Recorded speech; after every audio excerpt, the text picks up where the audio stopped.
చూడబోయే ఈ వీడియోలో రాబోయే 25 సంవత్సరాల పాటు 5 రాశుల వారికి అదృష్టం కలగబోతుంది.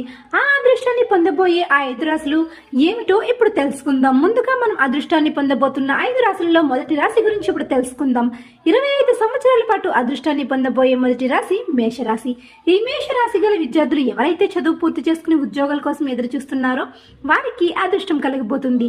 ఈ రాశి వారికి రాబోయే రోజుల్లో ఉద్యోగం లేని వారి కారణంగా ఉద్యోగ అవకాశాలు కూడా వస్తాయి. ఈ రాశి వారికి సూర్యుడు మరియు బుధుడు అలాగే గురుడు యొక్క సంచారం కారణంగా అద్భుతమైన ఫలితాలను పొందబోతున్నారు. ఇక వ్యాపారులు ఎవరైతే ఉన్నారో వారికి రాబోయే రోజుల్లో వారు చేసే వ్యాపారాలను అధిక లాభాలను పొందుతారు. ఈ రాశి గల నిరుద్యోగులు ఎవరైతే ఉన్నారో వారికి రాబోయే రోజుల్లో గవర్నమెంట్ కి సంబంధించిన ఉద్యోగ అవకాశాలు వస్తాయి. ఈ విధంగా ఈ రాశి వారికి వారు చేసే ప్రతి పనిలోనూ రాబోయే రోజుల్లో అదృష్టాన్ని పొందబోతున్నారు. ఇక రాబోయే రోజుల్లో అదృష్టాన్ని పొందబోయే రెండవ రాశి సింహరాశి. ఈ రాశి వారికి వీరి యొక్క గ్రహాల అనుకూల స్థితి కారణంగా రాబోయే